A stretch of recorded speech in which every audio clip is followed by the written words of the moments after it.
Okay. Good to be here this morning. Good to see everybody. I'll give everybody a couple of minutes to be coming on. And good to be back. And I wanted to say, before we get started, a sister Alice, she lost her husband in the middle of the week, and she's out of Singapore. She's a wonderful sister, and they actually came in 2014 to the Philippine meetings in December in Manila, and her husband was with her. He was in a wheelchair, but he wanted to come. He wanted to meet us, and just a wonderful couple. And I seen where she had lost Brother Chan. So be in prayer for her. She's been with him a lot of years. I don't know how long they've been married, but I know that they've been together a lot of years. So just, I know she had a tough time, had to take care of him a lot because of his health. And so the bright spot in all of it is he's much better now. And Sister Alice, it's going to take her a little bit of time, no doubt, but it will be a little easier on her for the years that she has left here as far as physically. So be in prayer for her. We love her with all of our heart, and it's just touching to see love like that. And when one goes away and the other one's here. My mother-in-law's that way right now. And so be in prayer for her too. So we're talking about Aquarius, and I was thinking I didn't sit down and really go through a lot. I thought to myself, I kind of want to just talk about what are we to expect in the age of Aquarius. And at the start of each age, you can go all the way back to the beginning. And at the start of each age, there's kind of a segue, if you want to call it that, into the age. And many things show up as you segue into the next age. I was thinking about Jesus, and he was in the age of Aries and was ready to go into Pisces, which the day of Pentecost came about in Gemini, but the sun entered Pisces. The Gemini was the month. But anyway, Jesus, when he was there, he came through Aries, he came through all of those things, and he came as the Messiah, and he was getting ready to leave that old age of the law and bring the sacrifice to reality. And as he had come to that point, Jesus was showing a sign of where he was going. You say, how did he do that? Well, yeah, thank you. He went to Calvary, Golgotha's heel, and he was hanging there between two thieves. And of course, you know the story. One of the thieves said, if you're the Son of God, come down off the cross. If you're everything people say you are, and you have all this power that people say you have, then come down off the cross, save yourself and us too.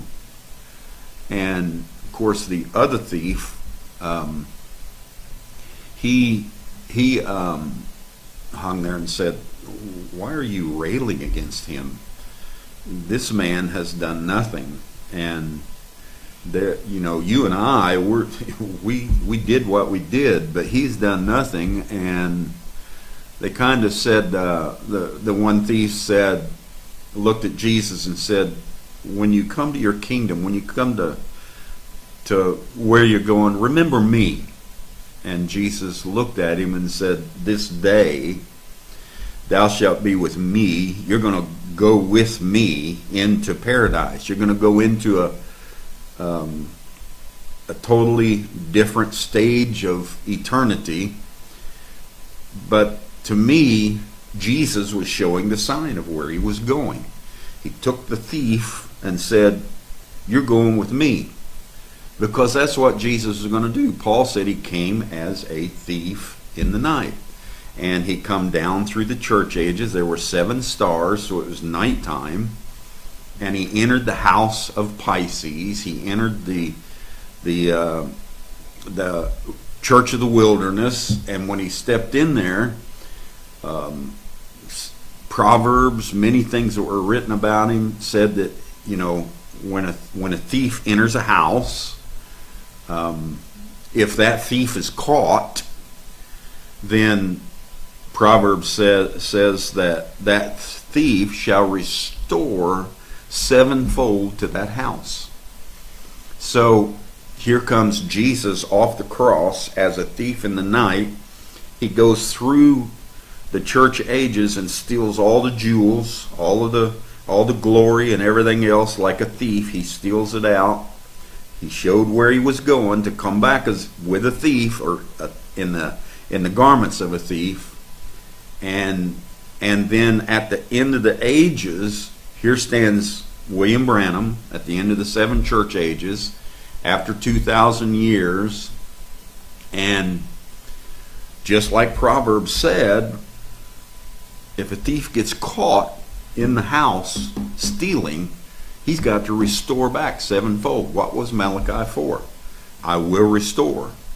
And the prophet caught him in the house as a thief, stealing everything.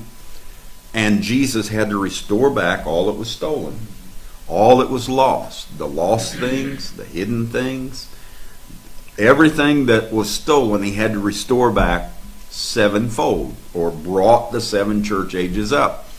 Well, the age was changing. William Branham was getting ready to move us out of Pisces into Aquarius. Jesus was moving them out of Aries into Pisces. William Branham moving us out of Pisces into Aquarius. And he comes to opening the seals. And if you go and you take the same thought, Jesus hanging there, put on the garments of a thief and come down through the church ages as a thief in the night. William Branham starts off the 7 church ages in a breach between the church ages and the seals. He takes a long time talking about Native Americans, conservationists, all of these different things about the environment, and about how the Native Americans would take a buffalo and go right down to the toenails on the buffalo and save everything and make everything with it, make their teepees with it, wear their coats, do everything with it. Nothing of the buffalo was left over. They used everything. And then he went into a discussion about Geronimo.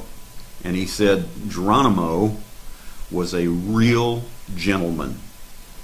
And he said that all that was taken from them would be restored. Well, just like Jesus used the thief as a representative, William Branham was using Geronimo. Come over into the 7th seal, the 6th seal, down at the end. And you know what Brother Branham does again? He takes off on Geronimo. Has him hanging on this side of the seals, has him hanging on this side of the seals. There he is. And he starts in on Geronimo again. He's a gentleman. He went out there. He all he had was mesquite. He was a real warrior, and he done this and he done that. He said they called him a savage, but I call him a gentleman. Well, what was going on? We were headed into the Aquarian age, and the nature of Geronimo and the things that he was doing was what was going to carry us into Aquarius.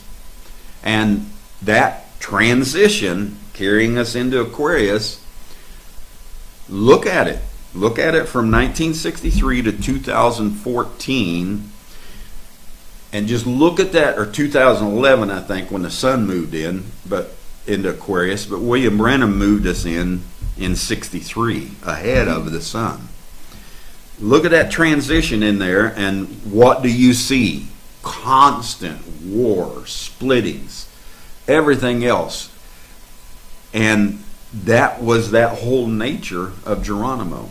Here they came out of William Branham's meetings, and you had, gosh, you could just keep naming them, Perry Green and Howard Capps and J.T. Parnell and Brother Ruddle and Brother Jackson and Brother Willard Crace and just on and on and on and on. And then, of course, down through that transition, you had, I can't remember a lot of their names, but the brother in Germany that rose up and became so big, and then Brother Earl Childers and many men, Paul Jones, the man out of India, I can't remember his name, Paul something, but they just kept raising up, and it brought great battles.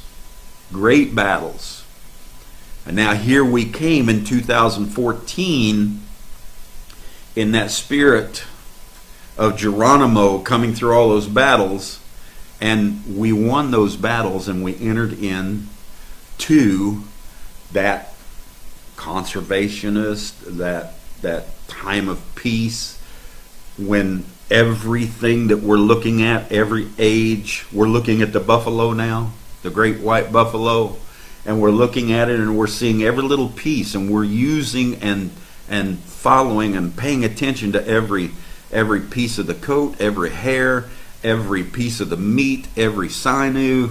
We're making teepees out of and we're wearing coats, and we're taking everything that we've learned. We come through that war age, made the transition, and now we've come to an understanding that all that we have learned, we can use it. Everything, we can use it and continue to use it and become the great conservationist of all of these great things that happen. No matter where you go in any age, I don't care if you pull up Napoleon, Alexander, Jesus, Moses, Abraham, Hitler, William Branham, Paul, whoever you pull up, I can read about them. I can pay attention to what they did. I can take in that history, and it's going to help me. I'm going to use it as a conservationist. I'm going to use it to build my life around it and carry me on over. And when we do that, we've come to this age. And I was thinking about, in this age of Aquarius, what to expect. You've seen that back there, the entering in from Jesus into the thief, William Branham entering into the seals, and you've seen Geronimo, the conservationist, the style of living, the nature, everything. That's what he was talking about. And I was thinking, St. John, the 3rd chapter, it says we're born of the Spirit. So, and he goes on in the 4th chapter, and he says God is a spirit, and those that worship him must worship him in spirit and truth. So, if God is a spirit, which we know he is, and we know that we are God, and it's the Spirit that's in us, if that's true, then the Great Spirit doesn't look at us as flesh. We're born of the Spirit. Mm-hmm. Mm-hmm. Spirit sees spirit. And I don't know why it's done this, but I don't trust it. So I'll be right back.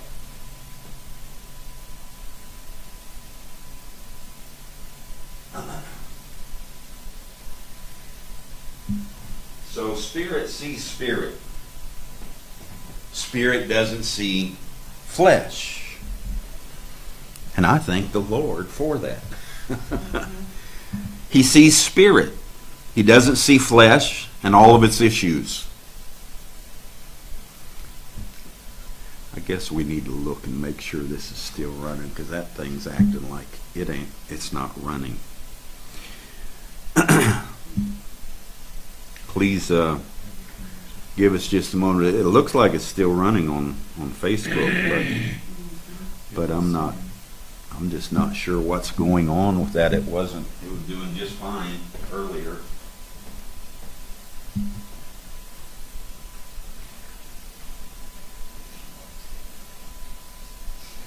I don't want to stop the broadcast, because I think it's doing okay. You have to forgive me. Jessica knows how to run it, and she has been two things. She has been working every day for a good while, and she's now going to have a child. She's pregnant, which is great. Her and her partner, the one she's living with, they decided to have a child, and so pray for her also. But anyway, Spirit sees spirit. He doesn't see flesh and all of its issues. Mm-hmm. And so when we understand that, I wrote down here, he sees the nature of what you are. He doesn't see you, the Spirit doesn't look at you as an angry person. Mm-hmm. He doesn't look at you as somebody who just lied. He doesn't look at you as, he looks at your nature. It's like Paul said in the 8th chapter, how that it would, I'm going to bring this up, just make sure it's, please give us just a moment. It looks like it's a while. I just want to make sure it's running. I see them on there. So, the nature of everything is what the Spirit sees. It didn't look at Jesus as a thief. Like the Scripture and all of those things says about a thief. Mm-hmm. Can't enter the kingdom of God. And it talks about a thief in a lot of very negative ways. But here Jesus came in the nature of a thief. Mm-hmm. So what it looks at is the nature of what's going on in the age you're in. And if you match up with that nature, that's what he sees you as. If you take on the nature of Luther right now, the Spirit sees you as a person, a nature without understanding. It sees you as a murderer. It sees you as a liar. It sees you as a victim, if you take on the nature of a victim. It sees you as whatever nature you take on, it's what it sees you as. It doesn't see you as that flesh person that you are. So what you want to do in order to catch an understanding and in order to be in the flow of the Spirit and know that the Spirit is pleased with you, come up to the understanding of your day. Live in the understanding of your day. Live in the nature that's supposed to be here in this day. And by doing so, you have your ups, you have your downs, you have your mistakes. You may get under pressure and tell a lie. You may do all kinds of things. But if you're under the nature and the understanding of what's going on in this day, that's the way the Spirit sees you. And I know that sometimes, I want to say this, when I'm talking, I post some very controversial subjects. I do that on purpose. I want people to think about things and pull out of their old ways, their old understandings, and kind of move on uncover themselves from the past and move on. So I post a lot of things on my wall and in the forums. I want you to understand this, because some people don't.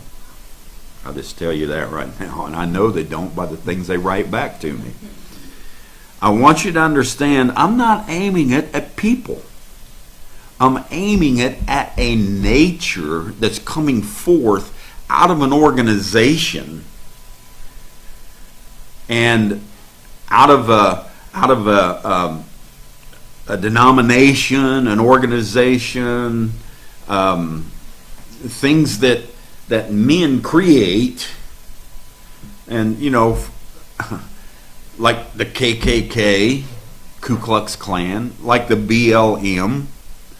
I'm looking at the nature of this thing that is praising Karl Marx. The KKK praised, Byrd and many of the guys who done horrible things to the blacks, the Hispanics, and everything else. And it was praising them.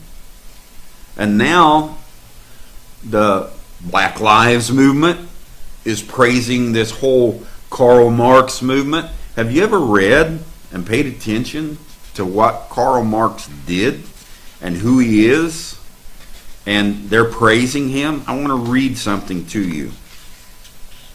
This is a poem from Karl Marx. If you don't know who Karl Marx is, he's the guy who wrote up all the concepts of communism, and then Joseph Stalin, and all those guys came in and they began to implement Karl Marx and brought a nature into the earth. And when they brought that nature into the earth, Karl Marx had written a poem after he recanted his belief in Christ as a young man. He was a Christian. Karl Marx, the communist, poetic leader who brought on Russia and all these things. He was a Christian. And it's sad to read, and it's sad to see so many following after the way of revenge. That's what he had in him. He had revenge because of a discontent and a dissatisfied way of life. Our understanding has moved beyond that, beyond his thoughts, his discontentment, his disillusionment with what was going on in his life, his despair. And if you dig into his life and you start saying, I want to be that, you're going to take on a nature. And the nature is going to be one of despair. It's going to be one of victim, because that's what he wrote. It's going to be one of dissatisfaction. It's going to be one of discontent. This is what it's going to be. You're going to be a person who's not satisfied with what you have, and you're always going to want what somebody else has. Mm-hmm. And you'll try to pass laws for it in your own personal life. You'll try to form governments when it comes to groups. You'll try to do all these things, and because you're totally discontent with what you have. Mm-hmm. And Paul, the writer in the Bible, said, contentment is great gain, and it's godliness. Discontentment and despair takes you in a horrible place where you're not going to bring forth the flow of the Spirit in your day. Now, he wrote this. He titled it An Invocation of One in Despair. Karl Marx. So a God has snatched me from my all. A God didn't do me right. A God has snatched me from my all, in the curse and rack of destiny. As I was moving down through my destiny, God didn't do me no good. The Spirit didn't do anything for me. And It robbed me. That's what he's saying. All his words are gone, are beyond recall. I just don't even want to remember anything about him. Nothing but revenge is left in me. He turned his heart against what the flow of the Spirit was doing in that day. I know we're beyond Christianity today. I know all that. But I'm reading you about a man who was in the age of then, and people are picking his stuff up and trying to go by it now. We're way beyond that. He goes on, he says, "On myself revenge I proudly wreak. On that being, that enthroned Lord, make my strength a patchwork of what's weak. Leave my better self without reward." I'm going to move somewhere. I'm going to take revenge. I'm going to do some things, and I don't want any of the reward going to the Spirit of the Lord in any way. That's what he's saying. "I shall build my throne high overhead. Cold, tremendous shall its summit be. His throne. For its bulwark, superstitious dread." I'm going to bring superstitions upon the world. I'm going to bring them into despair. I'm going to take them away from the Spirit of the Lord. I'm going to do everything I can in revenge against a God that didn't do me right. For its marshal, blackest agony. Who looks on it with a healthy eye shall turn back. Whoever looks upon it with a healthy eye shall turn back, struck deathly pale and dumb. Clutched by blind and chilled mortality, may his happiness prepare its tomb. I want everybody to get caught up in my revenge, and I want it to blind them. I want it to turn to the blackest agony, and I want it to take them to their tombs. This is the guy that it seems that the whole world is chasing after his thoughts right now. And he says, "And the Almighty's lightning shall rebound from that massive iron giant. If he bring my walls and towers down, eternity shall raise them up defiant." Go ahead and do to me whatever you want to do, is what he's saying. You spirit, whatever you are, I am going to do all I can do to destroy you. That's what it's about. So we see this. Might want to close that because I think probably the other dog's up. So we see this. Now he goes on, or we go on. We've come past all that. But what you're watching is an age who's taken on that nature. And it's a nature outside of the flow of where Aquarius has taken us. But it's a time of change. And you know, all sorts of things show up in a time of change. I mean all sorts of things. Everything that wants to try to take a hold and grab the age and carry in all sorts of those spirits of the past, those different natures, they're all Christ, but not all of them are for this age. So everything is trying to take hold. But Aquarius is an angelic age, according to many of the prophets and the Scripture. There are 4 angelic influences bringing on a new atmosphere as needed in the prophet's writings. They are Michael, Gabriel, Wormwood, and Lucifer. We went through those, and you know how Michael and Gabriel are kind of the positive side of it. They bring out the prophetic things. They bring out the transition and war and recast. Michael recasts things. And then Wormwood is kind of the consequential angel, the things that go on. Wormwood changes the weather, changes the earth. Brother Branham told us wormwood was the angel that dealt with Noah and flooded the whole earth.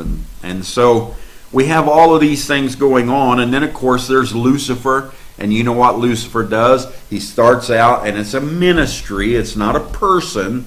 It's not like you think of angels flying around in the air. It starts out, and Lucifer is a process, and it goes from light out into the serpent, out into the red dragon, to the devil, to Satan, and all the way back around, and he picks back up as a prodigal son, and he comes back into Lucifer again, or he moves all the way around, comes back to the wheat. He goes from the seed all the way back around and comes to the wheat again. And so we see that angel's manifestation as one who carries us through temporal processes to get us to the eternal side of where we want to get to. So we have this. Now, in this holistic age, after the finish of the Piscean age, all of these angelic atmospheres bring on the fullness of the all in all.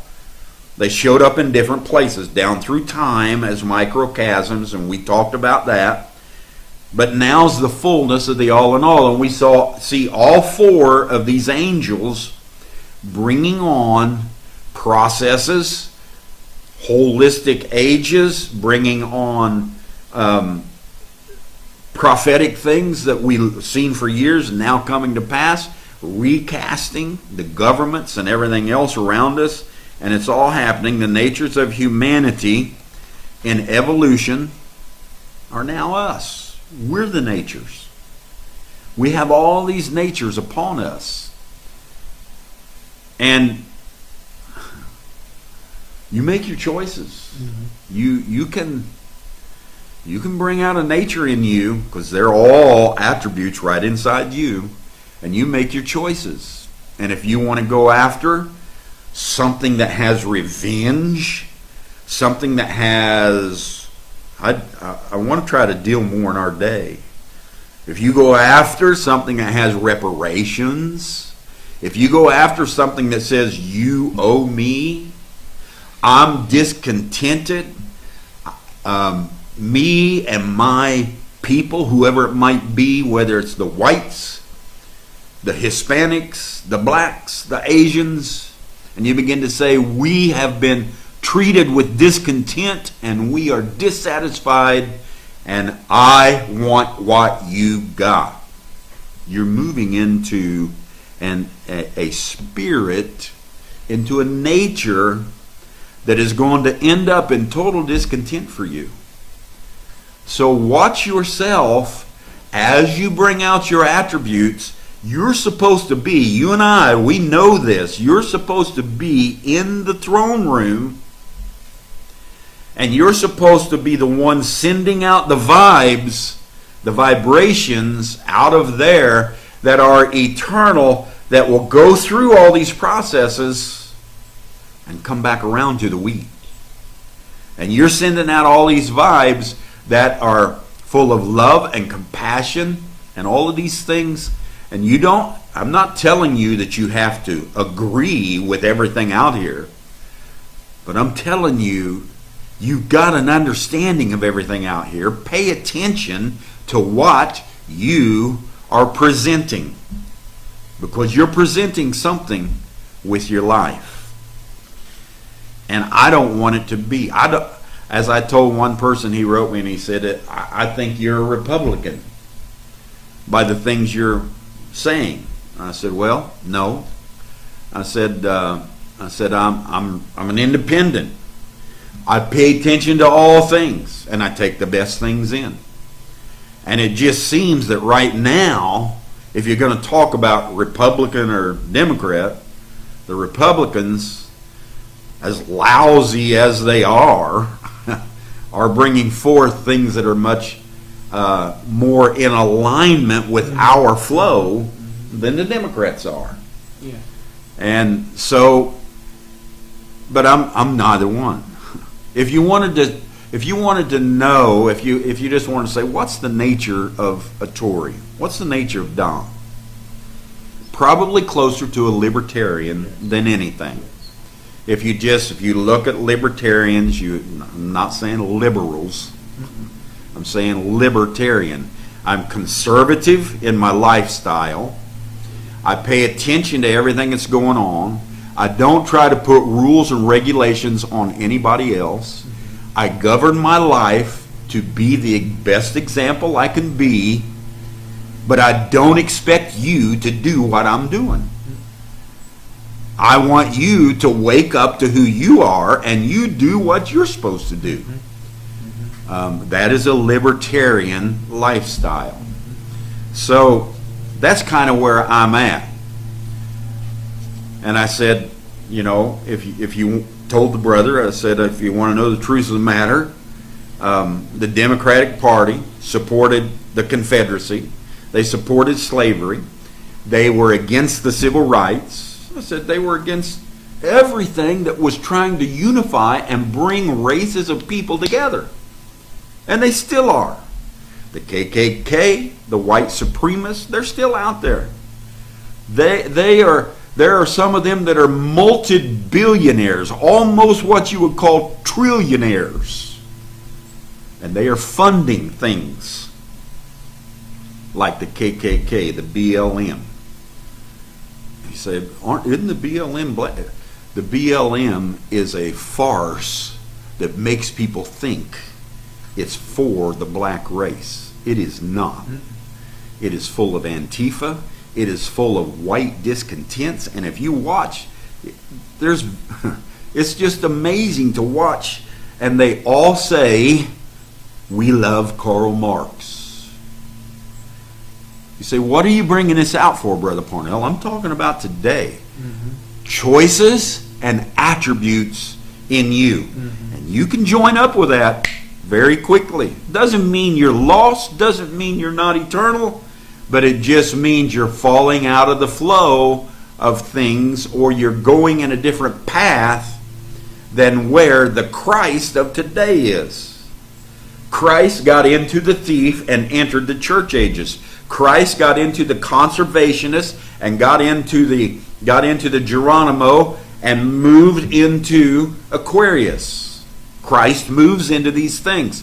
Now what do? If you want to be the Christ in its highest form, in its highest intelligence, in its greatest level of consciousness, you move into what Christ is purposing and doing for today. All of these other things are just things that angelic beings are making happen to bring to pass what we're supposed to be.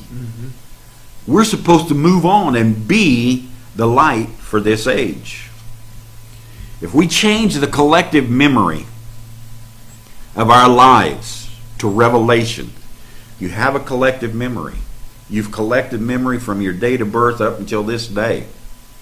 And you also have in Christ a collective memory coming all the way back into the fountain, the Great Spirit, way back before anything ever manifested itself in this earth. You have all of that collective memory attributes laying right inside you. So we see this. If we change our collective memory, gathering all these things, it's what we do.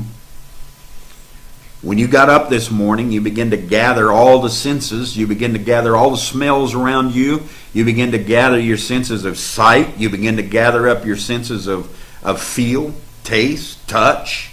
You begin to gather everything around you. You saw the green grass. You saw the water. You felt it. And you're gathering all these things up. You walked into a room, you've seen the rug, you've seen the person sitting there with glasses on, you've seen the hand sanitizer, you've seen on and on and on. You're gathering everything continually. Millions and millions and millions of things every day you're gathering as collective memory. Now, as those who have come to the highest level of consciousness, and there are highs and lows, you can come into a frequency that's very low. You can come into a vibration that's very low. Or you can come into... I'm not talking about a hierarchy of people. I'm not talking about people. I'm talking about frequencies and vibrations that you enter into. So we can change that collective memory of our lives to revelation and understanding. It will help you to remember no more the pain, for the joy that a revelation is contained in you of all things. Jesus said it in St. John 16. A woman in travail has much pain, for that the man-child would be delivered. But after it's delivered, she remembers no more the pain, for the glory that a man-child is delivered. Well, Jesus is not saying, I'm going to take all the pain away and you're going to forget everything you ever learned. He's just saying you're going to take all of that pain and agony and glory and everything, and you're going to change that collective memory over into revelation, and the revelation is going to overcome and overpower and saturate your collective memory with understanding. And you're not going to feel that hurt and that revenge and that anger and that discontent and the way I got treated and the way my mama got treated and the way you're going to turn it all into revelation. So we become things that we are all the way through. And if you want to continue to become more attributes and more things that you are in your age and in your day, then you need to stand for those things that you are. You need to stand there. When you choose to hold on to a hurtful past and view it in anger and revenge without using your reflexation and paying attention and collecting it all and bringing it into your revelation, without using that, you will be a bitter person, a discontent person. You'll have all these things in you. You'll have envy and strife, and you'll say, why do they have this? We don't have it. How come the rich have what they have, and I'm sitting here eating bread this morning with just water or whatever it might be, and they're in their palaces and don't think that way. You are the way you are. You have come through. You have collected it all. And you are the greatest thing that could walk on the face of the earth when you can take that collective memory and change it into revelation and realize who you are for the day and why you're here in this little room with just about nobody around, or why you're in the certain job you're in, why you're in the certain family you're in, why you have certain brothers and sisters, why you have all this. Come to a collective revelation about it. And take that and make it into an understanding, and you'll leave your bitterness. You'll stop envying and wanting everything that somebody else has. And you will be so happy with what's yours. And you will stand on what's yours. You'll understand who you are. Unraveling the painful instances and coming to the revelation and understanding is to quench the fiery darts of the carnal mind. And we all have that carnality in us. Carnality just means flesh. Carne, I think, is a Spanish word for flesh, fleshly things. So we have that within us. And the way you quench those fiery darts of, they shouldn't have done me that way, I shouldn't be in this situation, I should have a better job, I should be with the better people, I should be the one sitting there, they shouldn't have it, it's mine. And when you run with that discontent, it's fiery darts of the carnal mind that will push you to places you don't even want to be whatsoever. I wrote this and I meant it. You see today a lot of people. They're all around the world. Ireland, Scotland, England, America, Africa, Asia. They're burning things down. They're burning buildings down. They're taking their emblems of the flags. They're burning them. They're destroying them. They're doing all these things. I told one person, they said, how can you, a Tory, talk about a flag and compare it to a human life? And I said, you don't understand what I'm saying at all. When I look at a flag, if it's a Philippine flag, I would expect the Filipinos to rally behind that and all that the Filipino people have ever been. And if there's been a bad period, bring it to collective memory and come to an understanding of it, and stop having such discontent and hatred for the way the Japanese did you, the way the Americans did you, the way the Chinese did you, and if you carry that in you, you're going to be so full of revenge and anger and discontent you can't enjoy life, and you can't live in the attributes of Christ for your day. And that's whether it's Filipino, whether it's England, whether it's Scotland, whether it's Irish, whether it's American. And when I see them doing this in America, and everybody seems to be kneeling everywhere. I don't say everybody. There's a group of people of discontents, people that are not satisfied with the way the Spirit has brought them to in their life. And they'll kneel whenever it comes to the American flag or the Scottish flag or the Irish flag. They're doing it all over. They're even doing it in Canada. You know, they're just doing it. And they think that they are protesting against the way we've been treated. No, that's not what you're protesting against. There is a nature behind that. And that nature is, you are saying, I don't have what I deserve, and therefore I am going to kneel and bring on revenge and anger and bitterness and everything else, and try to anger enough people to where that we can begin to raise up and riot and kill and destroy and do all sorts of things. And I just looked at that, and I sat for months now, for a year. I've watched it, and it's gotten worse and worse and worse and worse. It just started out as a little thing back there, and now it comes on and on and on, and it's brought in all the riots behind it. It's brought in everything else behind it. And I wrote this, and I meant it, and you think about it. If you have any trust in me at all, I don't care what nation you're in. I don't care where you're at on the globe. I don't care who you are. Stop your discontentment. And listen to this. Stand for what you are. Don't kneel for what you are not. I'm kneeling because I don't have this. I'm kneeling because so-and-so treated me wrong. I'm kneeling because stand for what you are.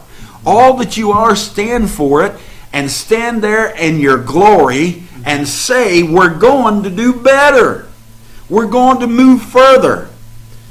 But complaining and angry and revenge and everything else about where you're at and taking a knee, I'm talking about spirits and natures in this age. Taking that knee is bringing in, you know what it does? It brings you to subjection to something. Yep. Did you know that? Yep. When you take a knee, it brings you into subjection to that thing. An organization, a king, a monarch, a person, whatever it is. I don't read anywhere where even the Lord himself ever wanted anybody to kneel to him.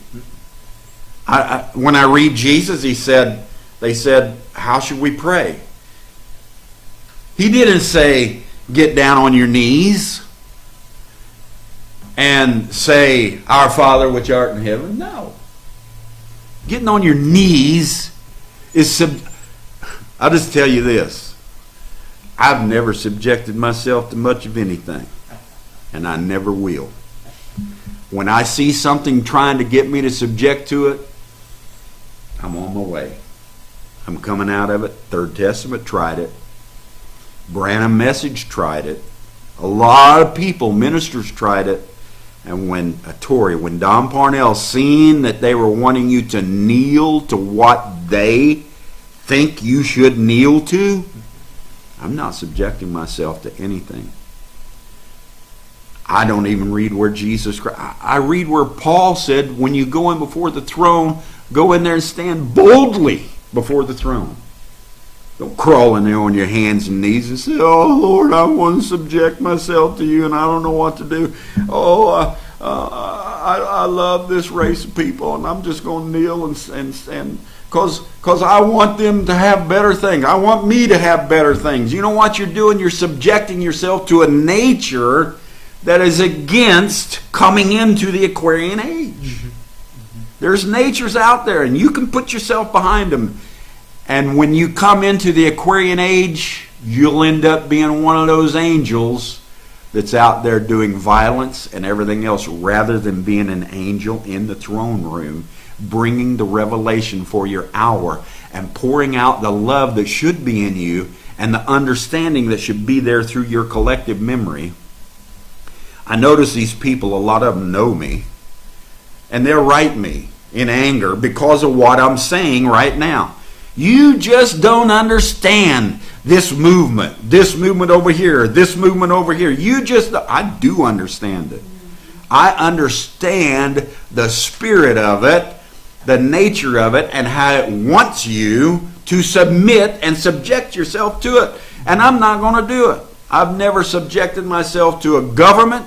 I've never subjected myself to a denomination. I've never subjected myself to any organization or anything. And whenever I feel the pressure on me, oh man, I'm on my way. I'll shut it down and head out.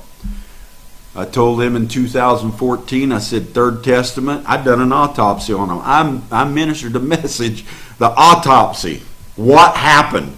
What killed this movement? And I went into it and I said, I don't even want to be your prophet. And I walked away.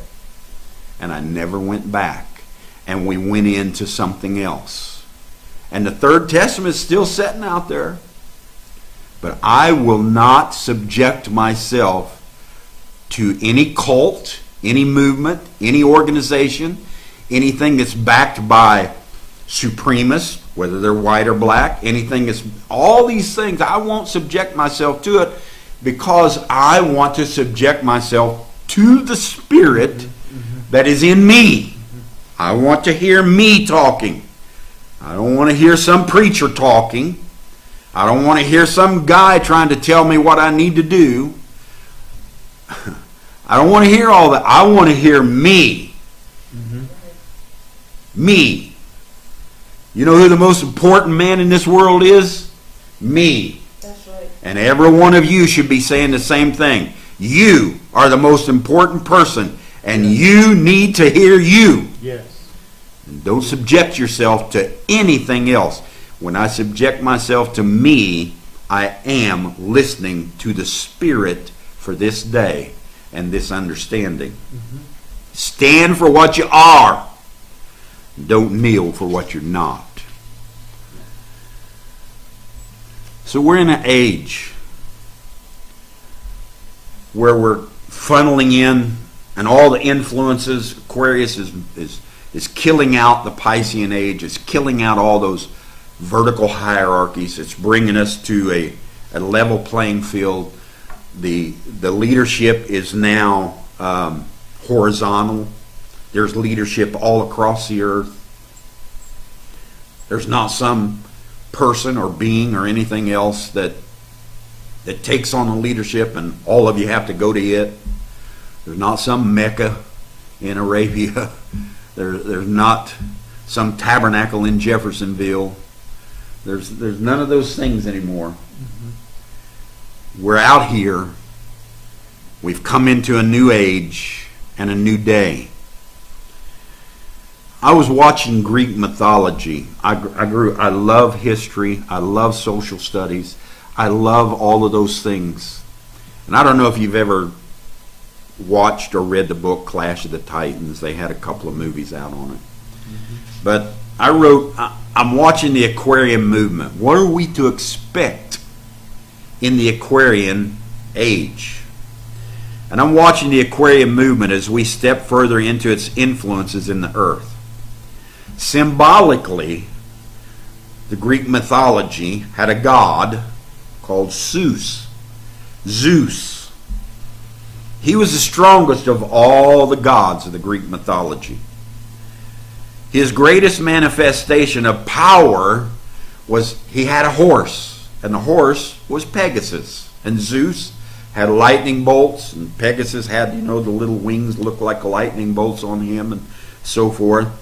And Zeus was riding on Pegasus, and his greatest ride in the houses of the zodiac, which is where all the gods existed, Zeus, his greatest manifestation of power was in the house of Aries and Pisces. That's where he brought on his great power and enthronement and become the mightiest of all. And of course, Aries came from Noah to Jesus. That was Aries. And if you understand anything about Aries, Aries is Mercury is its planet that rules it, and it's the god of war. And just go back there from Noah. As soon as they walked out of the ark, Nimrod raised up a pyramid and began to move and conquer throughout the earth. And from that day all the way through, there was nothing but war, war, war, and war in the whole house of Aries. And the god of Zeus, the Greek god, was the god who levitated above them, that took them over in this Greek mythology, that was the enforcer of what he wanted in the earth. That was Zeus. His greatest manifestation in Aries and Pisces. Well, when we moved into Pisces, that was after Jesus hung on Calvary, came to Pentecost, and we moved into the Piscean age right at the same time. And the whole Piscean age is all about hierarchy. And look at what we did. Zeus, and he is the god that brought enforcement to all the other gods. He brought judgment upon all the other gods and upon men. Also, he was the god of Olympian. You know what the Olympia was? The god of sports. So he was law enforcement, and he was sports. And he raised up in all of his power in Aries and Pisces as enforcing his power upon all the other gods and men. And as sports, look at the sports. You say, look at Pisces, the sport that they had. I mean, that they came through, and they had all the sports of the gladiators and the arenas and on and on and on. And it was a great age of sports. And look where it ended up, all the way down into the ending of the Piscean age. And they came on with the MLB, the NFL, the NBA, all of these sports and these great giants and great men and great celebrities. And here come Hollywood in, and here come all of these things that the great god Zeus and his reign riding on the Pegasus horse headed towards Aquarius. He brought on all these things: law enforcement, governments, borders, geographical guidelines, split up races of people, done everything. The god of Zeus, he done all this, and he brought it on. And you say, but that's Greek mythology. But look at the world. That's Greek mythology, but it was a symbol of a reality going on in the earth. So you come to the end of Pisces, the great hierarchies, the great sports arenas, the great the baseball players, the the basketball players, the football players, the rugby players, the hockey players, the on and on and on, and it's just all over the place. Sports, sports, sports, and more sports. And law enforcement, government, rule of law, got to do this, got to do that. Law enforcement says this. This is that pass all the bills, pass this in Congress, pass this in, and every nation had it. And then all of a sudden, Zeus, the god Zeus, he moves out of Pisces. And when he moves out of Pisces and rides into Aquarius, you know what he does in Aquarius? He dismounts. He gets off of Pegasus. Pegasus is a horse that comes to its rest in Aquarius.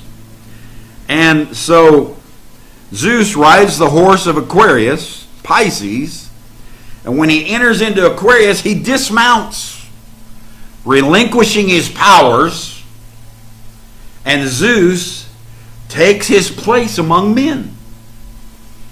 The greatest god of Aries and Pisces comes down into human flesh and becomes men. And he's ride as that great God outside of us, the Almighty God, the judger, the destroyer. Oh, if we got any mercy, kneel, go before him. Whatever it is, there he is. Zeus gets off of his horse and says, I just want to be a man.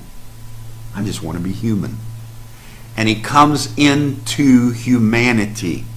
And that's exactly what the Lord has done. I want off of all these great wars and battles. I want out of these big arenas. So when Zeus relinquishes all that he is and becomes a man and just moves down into the earth and he lets his power go, well, take a look at it. The mightiest of gods become a human in Aquarius, and his power, manifestation, and rulership takes a tumble. He's not bringing judgment on law enforcement anymore. He's not putting all the power behind the sports, and he's not. Where do you go watch a movie now? What's going on? Where's the theaters at now? It's not there. Zeus is finished. He's done. And all of Hollywood is crumbling. Yep. They're falling apart. That's why they're reaching out as much as they can and trying to strike out. And law enforcement is crumbling. And sports is crumbling. They're all going after all these natures and things. All of these things are happening. It's all crumbling around you. And Hollywood is falling. Los Angeles and Hollywood is sinking into the sea right in front of your eyes. That's it. The prophet told us they're going to sink beneath the ocean. And when you come into the Aquarius, the Aquaman, he pours out the water and they sink beneath the ocean. And Zeus is done. Hollywood is finished. Watch the pedophile ring that comes out of all of it. Pedophilia and everything else. What it was built on. That's right. Watch what happens. Read the Greek goddesses. They went after kids. They went after children. They had sex with children. They brought children into their... And look at what's happening today. It's all breaking open, and there's pedophile rings in the politics, pedophile rings in Hollywood, pedophile rings everywhere, children being trafficked and everything else. It's the Greek goddess. It's the mythology symbolically actually happening in the earth. Yes. But it's ending. And this is the apocalypse. You know what apocalypse means? The unveiling. All of these things are being unveiled. You say, I haven't studied that much, Brother Parnell. Don't worry, I have. I've looked into it. I've followed it. I've paid attention to people that I trust, people that I've talked to, things that I've read, paid attention to how true it is, how reliable the sources are. We are in the apocalypse. It is upon us. And this is the unveiling. And your nature is what's going to overcome it. Your nature of love and compassion and dealing with these things and feeling, putting your feelings out there that disagrees with these things, but at the same time saying, we're moving to a better place. We're moving to a better position. We're moving to a better humanity. We're moving to a greater understanding. We're moving to a higher level of consciousness. You're watching the great powers of law enforcement making the move and crumbling for a season, recasting themselves. You're watching the whole Hollywood movement crumbling before your eyes. You're watching all of these things taking place. You're watching politics falling apart. Are you watching the tumble of the mighty Major League Sports falling apart as they crumble before your eyes? Zeus is dismounting in Aquarius. The great kingdom that he built is coming down. You remember the old song? Satan, your kingdom's coming down. Satan, your kingdom's coming down. That's what's going on. You say, oh, Satan, that devil. It's just a process. And that process is over. And the kingdom that was built by that process is now crumbling before your very eyes. Zeus had that great power, and he rides into Aquarius, and the power that Zeus had in Aries and Aquarius with judgment and law and great arenas of sports are all tainted. They're all falling, and they're all doing the same thing, the Greek mythology, which was written by spirits of men, Christ, understanding where they were going, and symbolically they're doing the same thing the Greek gods did, taking on little kids and children and everything else, falling into their pedophilia. Apocalypse is opening it all up. They had islands, whole islands. Now they're going over there and they're digging things up and they're finding children's bones all across the islands where they had sex with them. They brought them in. They sacrificed them. They done everything else. And it's your politicians from all over the world. It's Hollywood, celebrities. It's all of these things. And we're watching it tumble into the ocean just like our prophet said it would. It's happening all around us because we kept the right vibration. And our vibration is pushing out of the throne room and it's taken over all of those other ripples, all of those other things. It's moving through them and taking them over. Wake up. The influences of Aquarius are upon us. The strongest of the gods have become human. The strength is in humanity now. It's a great day. If you don't understand this, you're going to be the most bewildered, overwhelmed, discontent person in the world.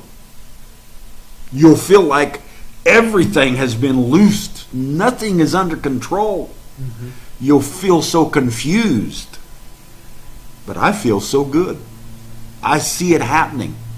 And I'm keeping my feeling from the throne room. My understanding of my collective memory, I continually change it into revelation, and I say, that's why this organization raised up. That's why this man over here is doing this. That's why these celebrities are all fault. That's why, and I'm watching it, and it's a collective revelation coming to an understanding. And I remember the pain no more for the joy that a man-child is birthed. And I see that man-child inside the red dragon taking over everything and recasting everything. What do we expect in Aquarius? I hope I'm bringing this across to where you can understand it. It's clear.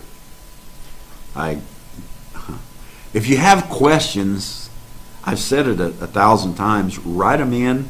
I will address them. Send them to me on Facebook. I'll send them to me in Messenger, whatever it is. I'll do everything I can to address them because I see the greatest revelation that has ever struck the face of the earth. And I'm not trying to be no prophet. I'm not trying to be any of those things. I'm trying to help you wake yourself up because you are the most important person in the world. Let's go back to the beginning. When Aquarius, not necessarily when the sun was moving into Aquarius, but when Aquarius was breaking open through a prophet, William Branham. And you take a look at everything that was going on. And William Branham came up through his life, met angels, had encounters, done all these things. And then he comes in 1946. He steps out into a healing ministry. The orbits change. The atmosphere changes. The whole world goes into a healing revival to draw people's attention to the seals that were going to open. And at the same time, World War II was just ending. And we were headed into a Korean War. We were headed into a Vietnam War. And at the same time, a great stone was cut out of the mountain and brought into the earth. And that stone began to grind every other thing to powder. That stone was the Aquarian revelation, the Aquarian age. And it was coming in by a prophet. And by 1963, he stood up and he opened those seals up. And those seals brought a new beginning, but they also closed up an old book. They closed up all the old. They took us out of Aries, took us out of Pisces, and carried us into Aquarius. And we as a people, humanity, stepped into the Aquarian age 40 years ahead of the sun entering the Aquarian age.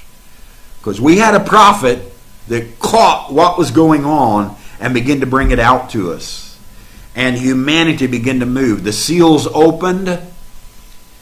He opens them up between Geronimo at the beginning and at the end. He talks about the great conservationist lifestyle that was going to be coming. And at the same time, we had several things going on. And I want to bring out several of those things. John Kennedy, who was the president of the United States at that time. He was in the office at the same time the seals were opening. And William Branham was opening up the seals, and the political realm was right there, and it was opening up a new political realm that was moving on the scene also.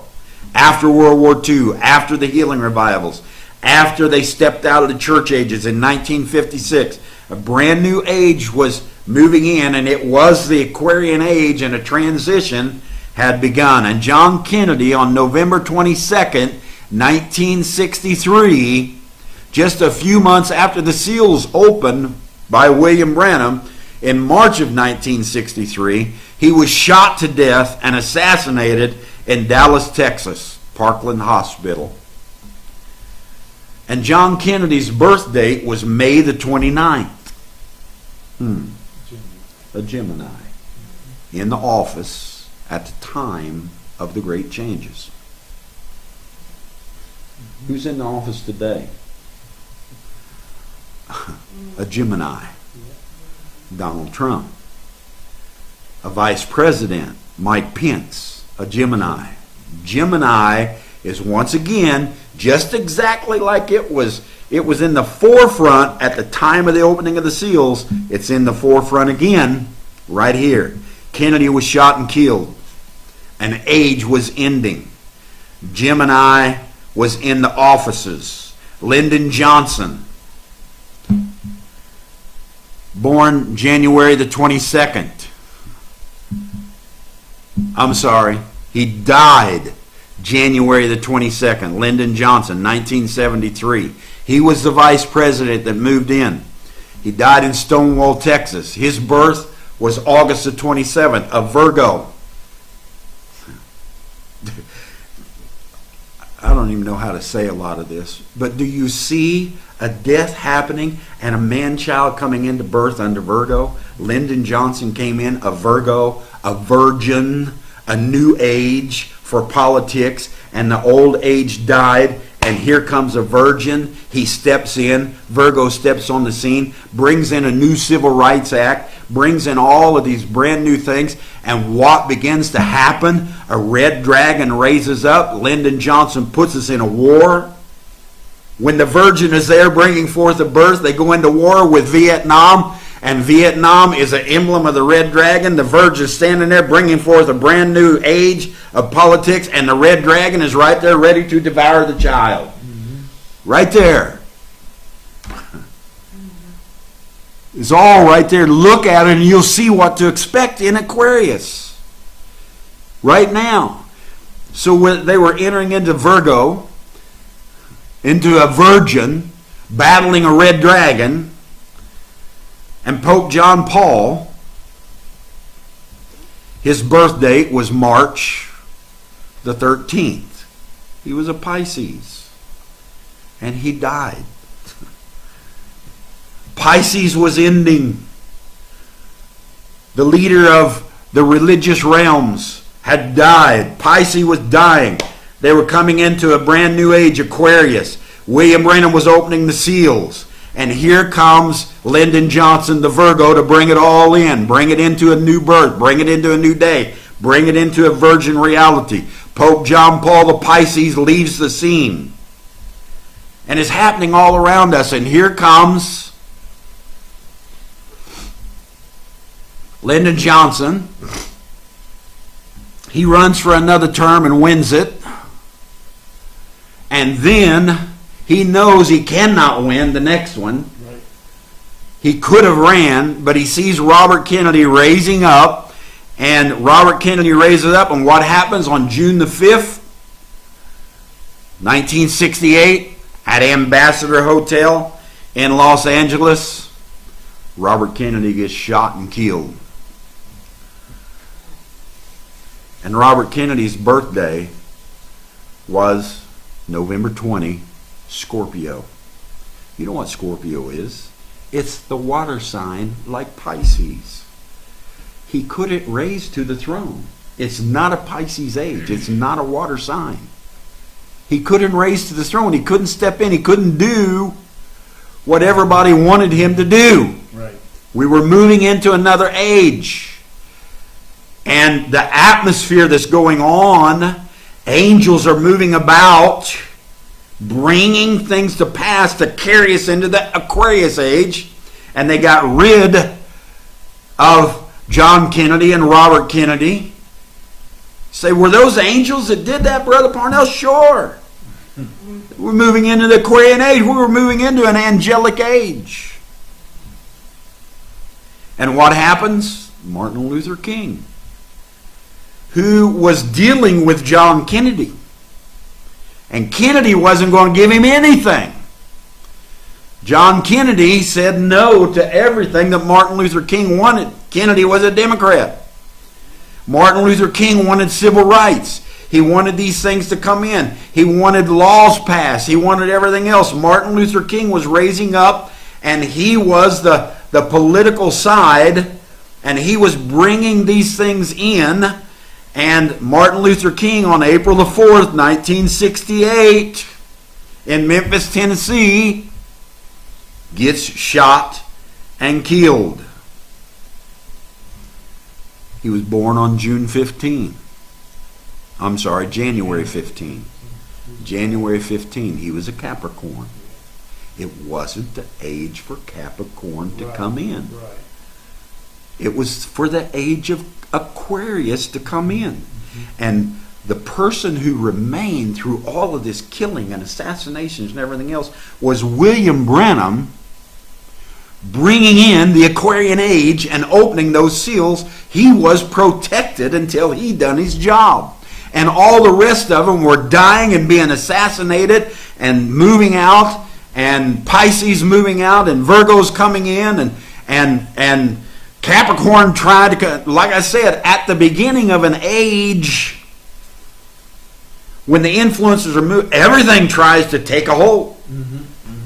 But there's angels out there, and they're mass movements into the earth, and they're not letting anything take hold except what's supposed to move into the earth. So by 1968, almost an entire age had left us and moved through Virgo, come out through the Red Dragon, and there was what? Riots everywhere over Vietnam. Raising up riots against this and against that. And the whole world was under those riots. And Vietnam was under the gun. And communism and everything else was going on. We see the riots, whether you want to be communist, whether you want to be this or that. And they had all of these things going on all around them. And there was, it went through an age, it went through a period of time where that music was changing everything. Music was changing the atmosphere. We come up through music and we had the classicals and we had this and that, and then we moved into the Buddy Hollies and all the a lot of the black music. They really came in with the jazz and everything else. And then here come Elvis Presley and Jerry Lee Lewis and a bunch of them, and they moved into that movement. And here come the Beatles, and here come this and that. And music was changing the whole atmosphere of the world. And if you think music doesn't change you, you just go listen to it for a while. You listen to a certain type for a while. Listen to classical and see how you begin to think. Listen to rock. See how you begin to think. Listen to music, and it brings an atmosphere. And what raised up in music? The king of rock and roll. By 1969, all of those political scenes were gone. And the king had raised up. And there was the prince of this type music and the king of this type music and everything else. And music was taking over, and there was rock and roll. There was drugs coming in. There was all these things piling in, and there was the Vietnam War, and everybody's doing all this. And then what happened? August the 16th, 1977, William Branham said, I don't see how we can go beyond 1977. And the last great king died August the 16th, 1977, and his name was Elvis Presley. He was gone. 77 had ended. It was over. And Elvis Presley was, January 8th, a Capricorn. So all those Capricorns had to get off the scene while Aquarius came in. Capricorn will have its day. Don't you think it won't? And at the same time, you say, well, those were mostly United States, Brother Parnell. Nikita Khrushchev, September 11th, 1971, just a couple of years after Robert Kennedy and Martin Luther King. Nikita Khrushchev, who was the very famous one, and William Branham even tied him in to the great stone cut out of the mountain, and he said the stone struck the 10 toes, which were made up of iron and clay, and Eisenhower, he said, was the iron, and Khrushchev means clay. Eisenhower meant iron, Khrushchev meant clay. And here's the stone striking the 10 toes, which was the message of William Branham, recasting everything. Khrushchev goes off the scene. Eisenhower goes off the scene. William Branham goes off the scene after he opened those seals and he brought in the Aquarian age. He'd done his job. Elvis Presley goes off the scene. Khrushchev, he was an Aries. He goes off the scene. Aries dies. Pisces dies. Capricorn gets moved out of the way. Aquarius moves in, comes through the Virgin, through the Red Dragon. And then there's Levi Eshkol. You say, who was he, Brother Parnell? He was the leader of Israel at that time. He was born February 26. Oh, another Pisces.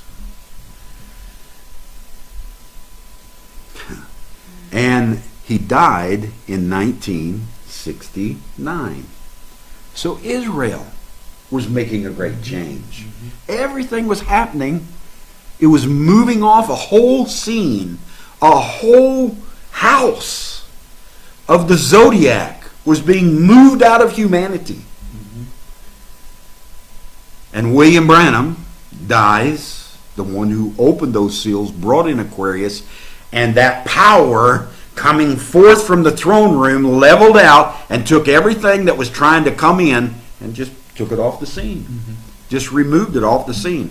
He was born in April 6, 1909, and Aries,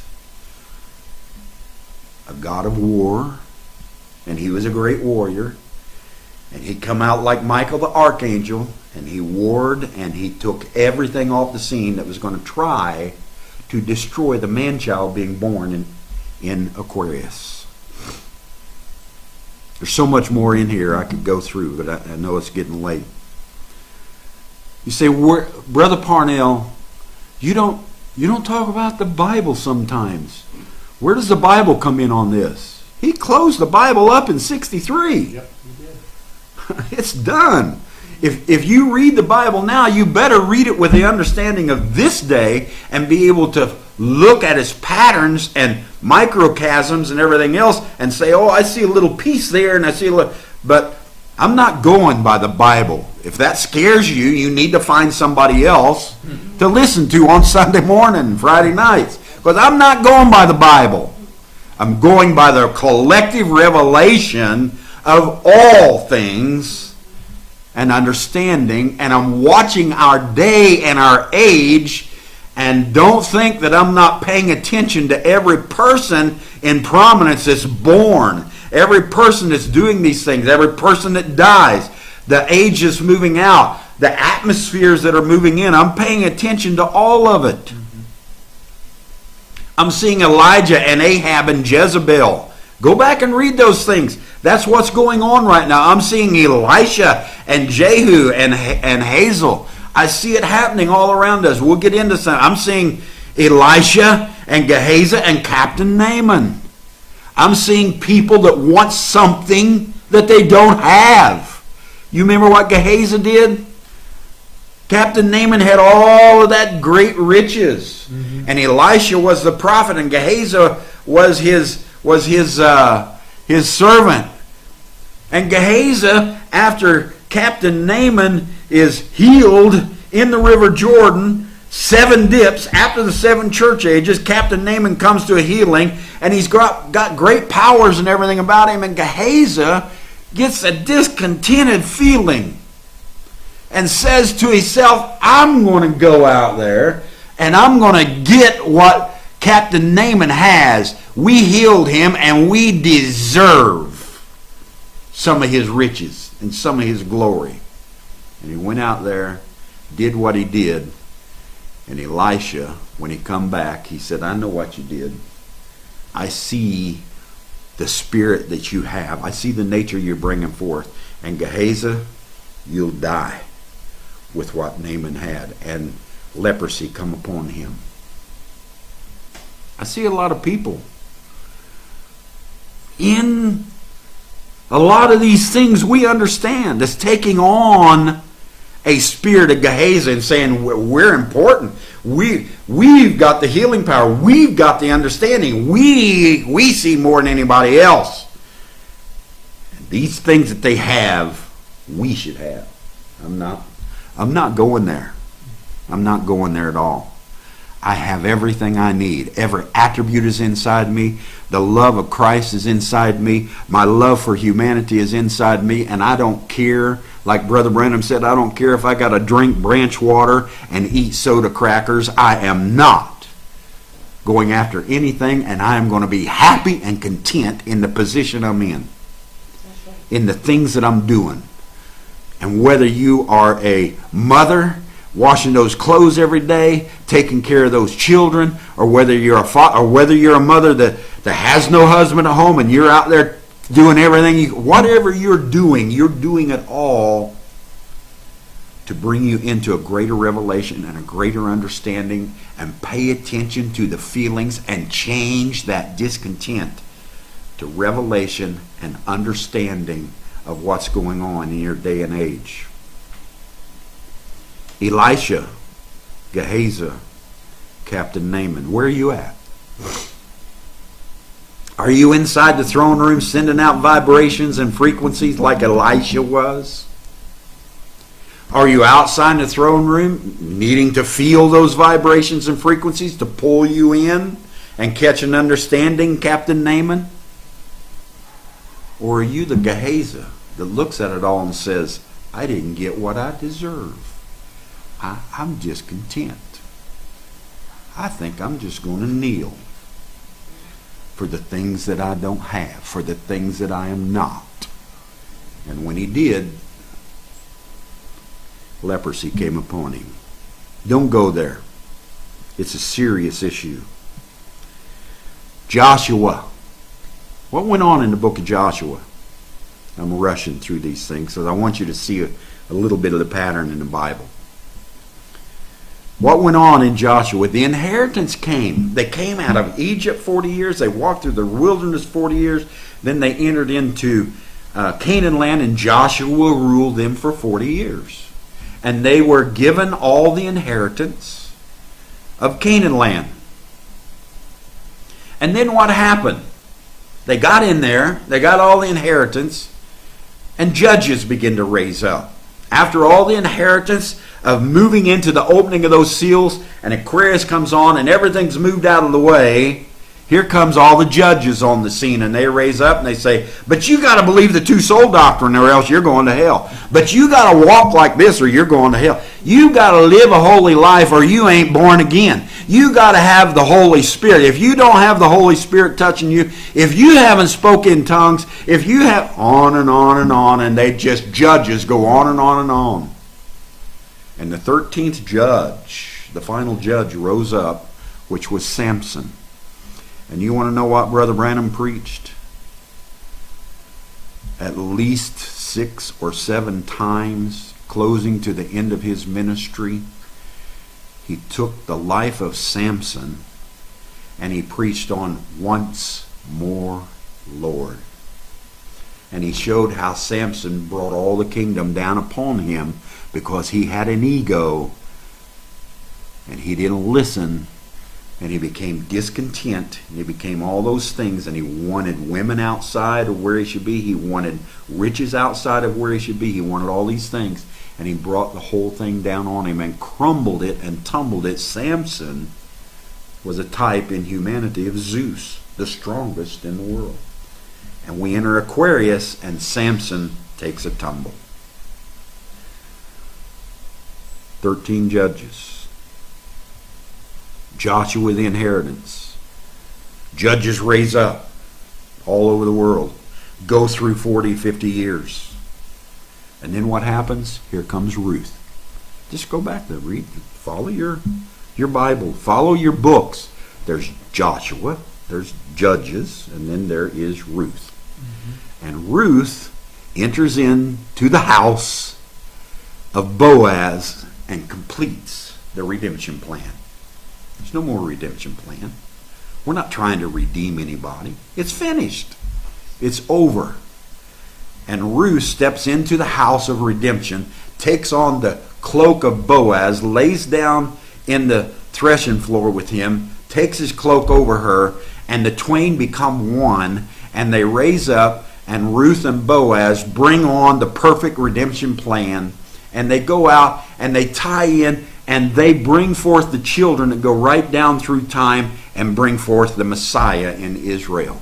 This is what's going on. We've come through Joshua. We've gotten our inheritance. We opened those seals. We know who we are. We have a collective memory. We've taken it to understanding. We have come through all these judges and all of their little doctrines and ideas and everything else and telling us we got to do this and got to do that and got to live this way, got to act this way. We come through all the judges. We entered the book of Ruth, and Boaz himself has come on the scene, and that is us, our spirit, our inner being. And we took Ruth, our flesh person, and we submitted her to what's on the inside, the Boaz. And we completed our redemption plan by waking up to who we are. What are we going to do? Where are we at, brother? I'm showing you the things that we are expecting from Aquarius. Nehemiah. Go back and just look at your books. Don't even read them if you don't want. Just look at your books. Nehemiah. A book is written. What's Nehemiah about? How many knows what Nehemiah is about? It's about the rebuilding of Jerusalem and the temple. And then after the book of Nehemiah comes the book of Esther. What's Esther about? The queen entering the throne room and becoming one with the king. So we got Jerusalem being rebuilt over there after the world wars. We got the temple. We got all those things happening over there in Israel. They re-enter their nation. They become a nation again. They begin to build Jerusalem. They now have Jerusalem as their capital. And we have went over there and set our embassy up in the capital and calling it the capital. They have everything. Jerusalem is rebuilt, and Esther has entered into the throne room. After Nehemiah had done all that, we entered the throne room. William Branham declared them a nation, declared their flag, declared everything about them, and then took Esther and went into the throne room with her. And we become one in the age of Aquarius with the king. And the king said, I'm going to give you up to half of the kingdom. Don't forget, there's a Haman in there. If you read your book of Esther, Haman wanted what Esther had. Haman wanted what Mordecai had. He wasn't satisfied with what he had. I want what somebody else has got. And you know what happened to him? He was planning on getting everything of Mordecai's and raising up and becoming the great man in the kingdom. And he got what he wanted to give Mordecai. He got hung on the gallows. Don't get hung on the gallows. Don't go after what somebody else has. Don't get all fussy about, oh, my ancestors were treated this way. It's collective revelation. It's an understanding. It had to happen that way for you to be where you're at today. Don't get caught up in that stuff. And what comes after Esther? Nehemiah, the rebuilding Jerusalem. Esther enters the throne room. Here comes Job. The resurrection. That's what Job is all about, the resurrection. Everything he lost, he regained. All of his 7 sons, everything that he lost, he regained it. He come into a resurrection, and what did we do in Matthew 22? After we lost the 7 sons, the 7 brothers, after we done this and that, we entered into the throne room and brought on a resurrection. The Bible's full of it. If you want to go after your Bible, but you better go after it with a revelation. Not just going there reading and trying to set up a set of rules. Look at the patterns. Look at the understanding. Look at what's going on. Look at the age you're in. Look at the spirits of discontentment, disillusionment. Look at the pedophiles falling. Look at the sports arenas tumbling. Look at Hollywood going under. Look at all these things. It's Aquarius. And a prophet 50-some years ago leveled the playing field, took everything out of the way so Aquarius could come on the scene and raise up and flourish. And what have we got? Battling the red dragon, battling China's economics, battling all these things, and riots everywhere, and everybody. And what are they doing? Coming against law enforcement. Zeus has dismounted. Law enforcement, the red dragon, the economy, everything's here again. Everything is here again. The Gemini in the office. I haven't been sitting around doing nothing. I've been paying very close attention for years what is going on. And my collective revelation says you are the people in the throne room with a revelation of Jesus Christ, with a revelation of who you are. It's a great understanding. It's everything. I hope I've helped you some. It's getting a little bit late. Is there anything you'd like to say, and I'll... Well, you have to understand that it's a new age, and all things have to be proven in a new age. He just gave you many examples of that. How in the new age, certain things had to die out, other things tried to come in and weren't allowed because they didn't fit in the flow of the new age. So, in doing that, your interest will reveal what character you're building, what things you're going after. Sure. And if you're going after things that do not fit in with the flow of this Aquarian age, just get ready for Michael and Wormwood to be your buddies along the trail. That's right. Because that's what's going to happen. The results those two guys are going to be your ministries. And if you can see how to fit into the Aquarian spirit, Yes. no matter what you're born under, take that nature, because your nature, my nature is a Capricorn, but I understand right now the nature in the earth is an Aquarian nature. And so what I have to do to be a part of this, I have to change my Capricorn nature into an Aquarian nature and go with that flow. Doesn't mean I'm not a Capricorn. It just means I am becoming more of an Aquarian because that's the flow of things. And in doing that, now you're going to see, like with me, more of a Michael Gabriel companionship, spirit companionship going on. You can look right inside yourself. Follow your interest, because it will reveal where you're going. That's and right. What's going to happen. That's right. What are you interested in? If you're interested in the Bible, if you're interested in books, if you're interested in all these things, you're probably not going to go too far in this day. Or you may have a happy little life, but you're not going to have an understanding. You've got to pull yourself away from all of those books and use them as stepping stones to enter into what we're in today, and realize that the book is breathing. The book is walking. The angels are here.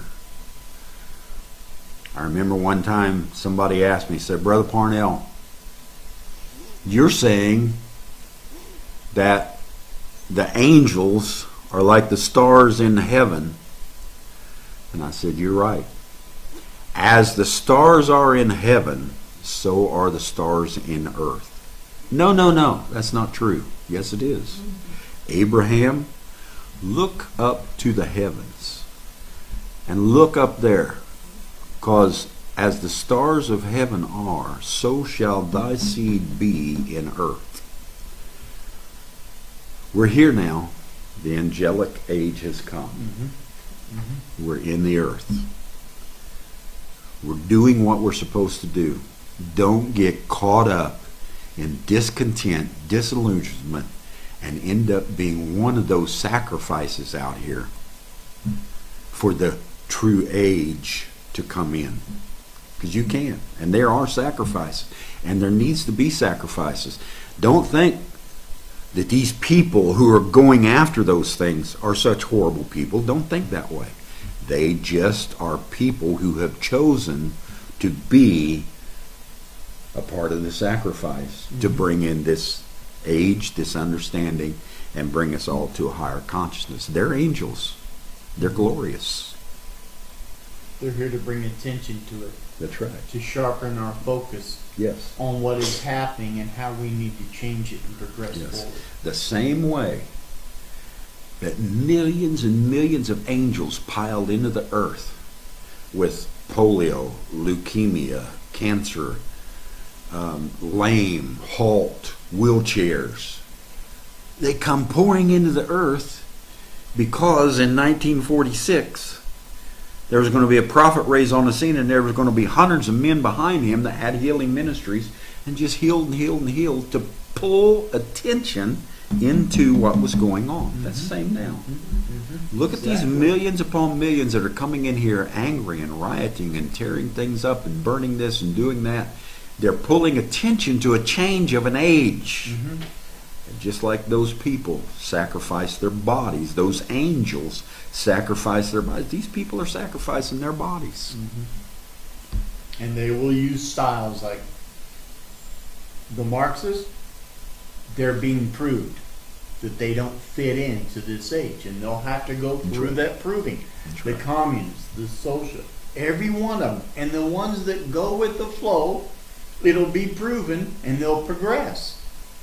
And the other ones that don't, they'll die out. They'll regress. Things will change. That's right. It's a great day. I hope I haven't upset some of you. But in order to bring out the revelation of this day, sometimes you just got to mention people, you got to mention organizations, you got to mention names to bring those things on the scene. William Branham stood in his day and preached Jezebel religion and brought out the Pope, John Kennedy, John Kennedy's wife, Jacqueline Kennedy, and brought out the Catholic Church and just used names and everything else and just laid it out. Well, I'm telling you, you get caught up in these organizations that are out here right now, these big supremacists and all these people yanking down statues and all these BLMs and Black Lives Matter written across the streets and everything else. You get all caught up in it and you go out there and you paint it up and you glorify it.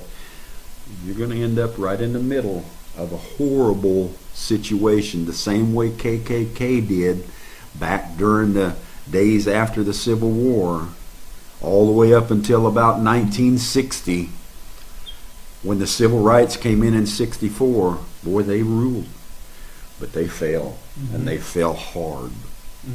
And any of these organizations are going to do the same. This is a brand new age. They're not going to make it.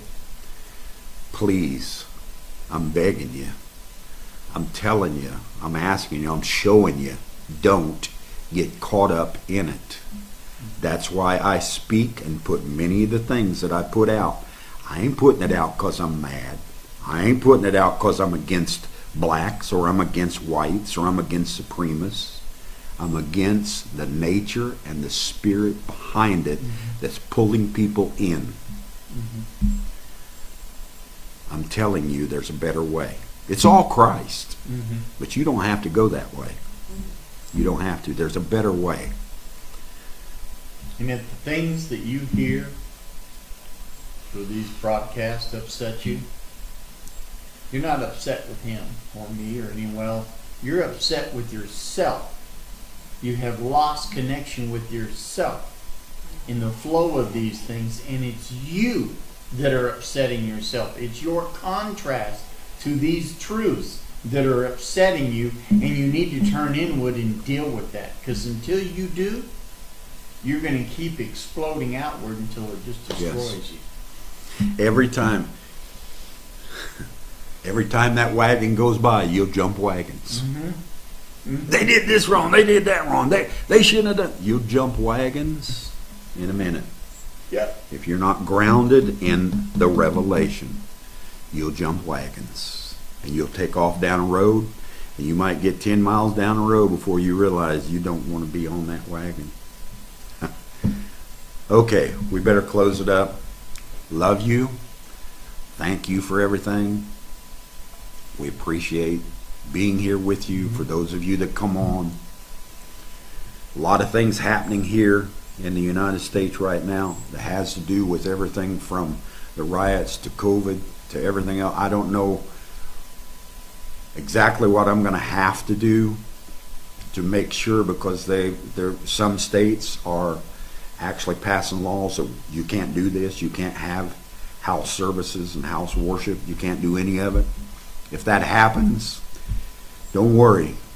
I'll figure out a way, and we'll be together. Yep. I may have to. Well, There's things we'll have to do. We'll have to change it up. Change where, it up. where it ain't a service. Yeah. where it ain't a fellowship. You know. Yeah. Maybe we come together to play games. And we just talk about things while we're playing games. Yeah. Whatever it might be. Change the format, So- but it will progress. Yes. So we love you. And I'm not walking away. Not from this. It's the greatest thing that's ever struck the face of the earth. You see your day, your hour, your message. Be content. Be loving. Be compassionate. Do all those things. And reach out and let your flow take over all these other things. Yes. In the name of Christ. Be healed. Receive the things that you need for your day. The things that get by. In the authority of Christ, it's yours.